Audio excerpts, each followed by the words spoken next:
آخر میں علامہ صاحب ذرا یہ بتائیے، امام ظفر رحمۃ اللہ علیہ کی ظاہر ہے مطلب ایک وقت آپ کی زندگی میں ایسا آتا ہے کہ جب آپ باقاعدہ آپ ظاہر ہے اس مشن کے لیے، چونکہ ایکچوئل تو آپ مدرس تھے نا، درس و تدریس آپ کا شعبہ تھا، تو آپ کے اندر وہ حکمت میں جو امام اعظم امام ابو حنیفہ رحمۃ اللہ علیہ نے آپ کو ودیت کی تھی،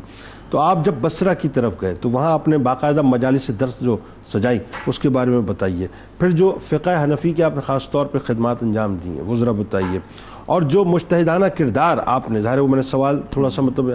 علامہ صاحب سے کیا تھا، لیکن میں چاہتا ہوں اس میں ذرا ڈیٹیلنگ تھوڑی سی ہونی چاہیے، اور خاص طور پہ جو علمی مقام و مرتبہ اللہ تعالیٰ نے آپ کو عطا کیا، بتائیے۔ بسم اللہ الرحمن الرحیم۔ جنید بھائی، جو بھی شخص علم تاریخ اور رجال سے واقف ہے وہ یہ بات جانتا ہے کہ اہل بصرہ اور اہل کوفہ ان کے درمیان علمی اختلاف رہا ہے، حتیٰ کہ آج بھی جب ہم درس نظامی کی کتب پڑھتے ہیں تو اس میں ایک بہت ہی بنیادی کتاب ہے ہدایت النحو، تو اس میں بھی اختلاف آتے ہیں کہ بصریوں کا یہ قول ہے اور کوفیوں کا یہ قول ہے،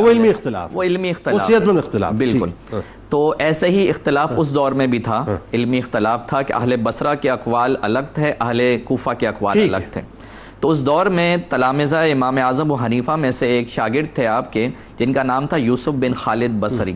اچھا، تکمیل علم کے بعد انہوں نے ارادہ کیا کہ وطن کو جائیں اور وطن پہ جا کے پھر دوبارہ درس و تدریس کا سلسلہ قائم کریں۔ تو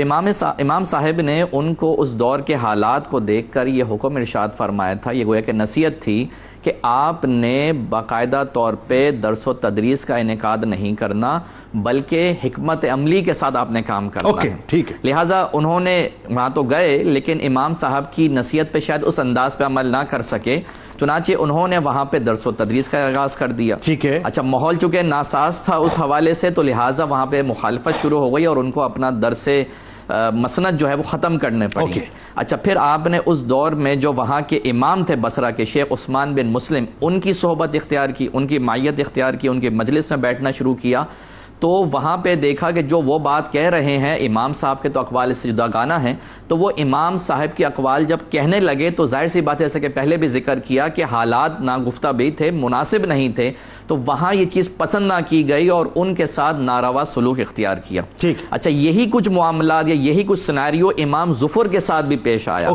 امام ظفر نے بھی جب اس وطن کا ارادہ کیا تو امام صاحب کی نصیحت آپ کے سامنے تھی کہ آپ نے جا کے وہاں پہ مسند درس قائم نہیں کرنا اور ماحول کو دیکھ کر آپ نے کام کرنا ہے۔ اچھا، امام ظفر جو ہے نا ایک موقع شناس، ایک شارپ مائنڈڈ انڈیویجول تھے، انہوں نے دیکھا اور حکمت عملی کے ساتھ وہاں پہ کام کرنا شروع کیا۔ تو جب وہاں گئے تو باقاعدہ طور پہ اور اپنا انہوں نے درس کوئی شروع نہیں کیا، بلکہ وہاں پہ جو امام تھے عثمان بن مسلم، ان کی جو مجلس تھی اس کو انہوں نے اختیار کیا۔ اچھا، مجلس جب اختیار کر اور وہ ڈومینیٹنگ مجلس تھی جی، وہاں کے وہ امام تھے، امام البصرہ۔ بالکل ٹھیک ہے۔ اچھا، وہاں جب انہوں نے مجلس میں شرکت کرنی شروع کی تو کچھ عرصے تو خاموشی سے سنتے رہے کہ یہ کیا کہتے ہیں، لیکن جب انہوں نے غور کیا تو ان کے اصول اور اس پر متفرع ہونے والے احکام میں تضاد تھا، کانٹرڈکشن تھا، تو جو کہ درست نہیں تھا۔ تو اس کانٹرڈکشن کو، اس تضاد کو انہوں نے پھر آیا کرنا شروع کیا، دیگر لوگوں سے ڈسکس کرنا شروع کیا اور دلائل کے ساتھ وہ اقوال بیان کیے جو امام اعظم و حنیفہ کے تھے۔ اچھا، جب یہ چیزیں ان کے تلامذہ یعنی جو عثمان بن مسلم کے تلامذہ تھے، اسٹوڈنٹس سے، انہوں نے دیکھنے شروع کی تو وہ تو امام ظفر کے گرویدہ ہو گئے اور انہوں نے یہ ڈیمانڈ کی اپنے امام سے یعنی امام عثمان بن مسلم سے کہ آپ اپنے اقوال سے رجوع کریں، اور یوں پھر امام ظفر کا جو حلقہ ارادت تھا، جو حلقہ درس تھا، وہ بڑھنا شروع ہوا، گریجولی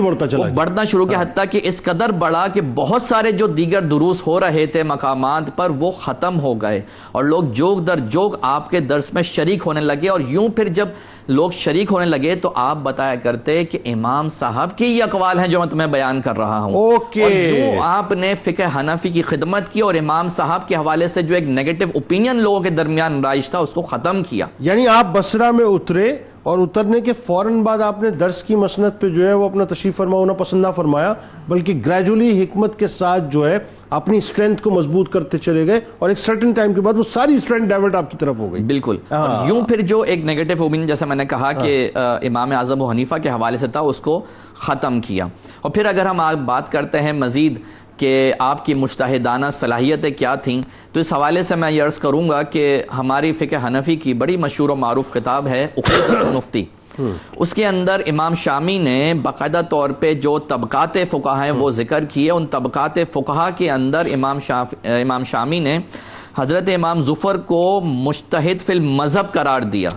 مجتہد فی المذہب وہ ہوتا ہے جو اپنے امام کے اصول کی روشنی میں ان مسائل کو بیان کرتا ہے جن پر امام نے کلام نہیں کیا. لیکن بعض ہمارے احناف فقہا جو ہیں وہ یہ فرماتے ہیں کہ ان کا مقام و مرتبہ مجتہد فی المذہب کا نہیں بلکہ ان کی جو صلاحیت ہیں وہ مجتہد فی الشرع کی ہیں. یعنی جو مقام و مرتبہ امام شافعی کا ہے، امام مالک کا ہے، امام احمد بن حنبل کا ہے، وہی صلاحیت امام ظفر، امام محمد، امام ابو یوسف کے اندر بھی ہیں. یہ ان کا مجتہدانہ صلاحیت ہیں. اگر پھر ان کی کچھ فضیلتوں کے بارے میں گفتگو کریں تو آخر میں چند اقوال میں ذکر کروں گا. جیسا کہ حضرت نے بھی یہاں پہ بات ذکر کی کہ امام اعظم حنیفہ رحمۃ اللہ تعالی کی بارگاہ سے جو آپ کو خطاب عطا ہوا وہ امام المسلمین کا ہوا. فرمایا ھذا ظفر ابن حذیل امام من ائمۃ المسلمین، کہ یہ ظفر ابن حذیل ہیں اور مسلمانوں کے بہت بڑے امام. یہی سب سے بڑی سند، یہی سب سے بڑا مقام اور یہی سب سے بڑا ایوارڈ ہے. بالکل. تو یہاں پہ اندازہ کیجئے کہ آپ کے استاد جو ہیں وہ آپ کو یہ امام بیان کر رہے ہیں.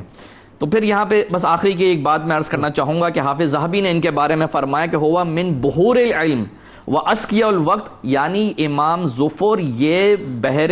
علم جو ہے یہ بحر علم ہے، علم کے سمندر ہیں، اور ساتھ فرمایا کہ وقت کے ذہین ترین شخص ہیں. واہ.